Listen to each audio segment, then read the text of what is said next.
savez, est un organe vital. Histologiquement, la peau est constituée uniquement de 3 couches. De la superficie vers la profondeur, vous trouverez l'épiderme, le derme et l'hypoderme. Nous allons les détailler dans un instant. Quelles sont les fonctions de l'appareil tégumentaire?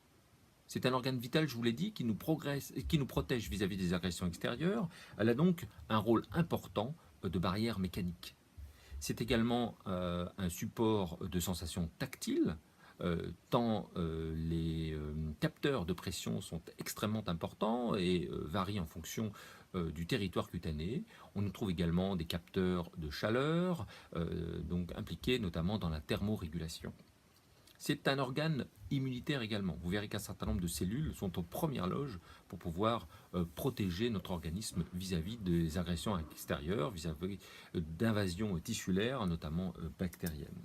Et c'est enfin, comme je vous l'ai évoqué tout à l'heure, un organe vital car il est impliqué dans la thermorégulation.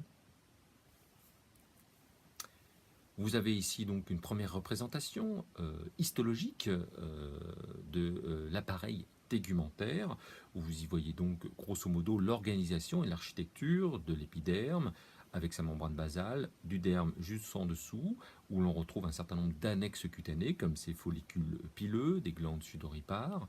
Sous cette couche dermique, vous y trouvez donc l'hypoderme, couche extrêmement riche en graisse, ou véhicule où se retrouvent essentiellement un certain nombre de vaisseaux et de fibres nerveuses, notamment sensitives. Abordons donc plus en détail la structure histologique de l'épiderme. L'épiderme est une structure constituée d'un épithélium pavimenteux, stratifié et kératinisé, en gros 5 couches de kératinocytes vont s'y trouver. Le kératinocyte est une cellule qui est présente à 90% dans l'épiderme, qu'on retrouve également dans l'annexe comme structure, la tablette unguale notamment. Le kératinocyte fabrique la kératine que l'on retrouve en couche la plus superficielle de la peau et donc va nous permettre d'assurer une certaine étanchéité, notamment cutanée, et c'est ce qui va constituer un élément important dans la barrière mécanique de la peau vis-à-vis de l'extérieur. Il ne s'agit pas de la seule cellule présente au niveau de l'épiderme, qui notamment repose sur la membrane basale. On retrouve également comme autres cellules, comme c'est noté tout à l'heure, enfin juste à l'instant, des mélanocytes qui sont impliqués dans la production de mélanine, ce qui nous permet de nous protéger vis-à-vis notamment des ultraviolets. Vous y trouvez également des cellules de type Langerhans. Ce sont des cellules dendritiques qui sont notamment présentatrices d'antigènes et donc impliquées dans le système immunitaire. Et on trouve également en très faible quantité des cellules de type Merkel qui peuvent être impliquées dans un certain nombre de tumeurs rares qu'on appelle des merkellomes. La deuxième couche, il s'agit donc du derme, c'est la structure fibreuse, solide de la peau, sur laquelle notamment repose l'épiderme au-dessus, et il en est séparé par ce qu'on appelle la membrane basale.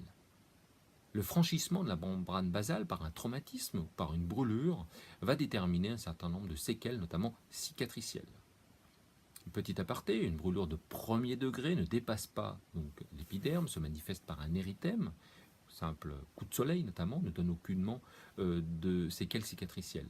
Un deuxième degré superficiel notamment se situe juste au-dessus de la membrane basale, va donner cette flictène et va pouvoir également cicatriser spontanément sans séquelles. Dès lors que vous abordez un certain nombre de brûlures plus profondes ou de traumatismes et que vous franchissez la membrane basale, vous aurez un certain nombre de séquelles et une rançon cicatricielle. Pour les brûlures les plus graves, il faudra nécessairement passer par une excision et un protocole de cicatrisation qui pourra impliquer un certain nombre d'éléments et de nécessités chirurgicales, une greffe de peau, un lambeau notamment en fonction de la localisation. L'hypoderme. Eh bien, l'hypoderme, c'est la troisième couche, c'est la couche la plus profonde de la peau. Elle est en continuité avec le derme sous-jacent. Vous y trouvez donc de nombreux lobules graisseux, faits d'adipocytes, mais également du tissu conjonctif qui contiennent quelques fibrocytes notamment. C'est un lieu important de passage des vaisseaux et des nerfs, et en fonction de son épaisseur, le poids de la peau peut varier de 15 à 20% du poids corporel. Voilà donc les éléments importants à mémoriser pour bien connaître l'histologie de la peau. C'est déjà les trois couches, épiderme, derme, hypoderme. Entre l'épiderme et le derme, c'est la membrane basale, dont le franchissement par l'élément lésionnel peut conditionner un certain nombre de séquelles, notamment cicatricielles. Il faut bien prendre en compte également que l'élément tissu le plus important sur le plan biomécanique, c'est le derme.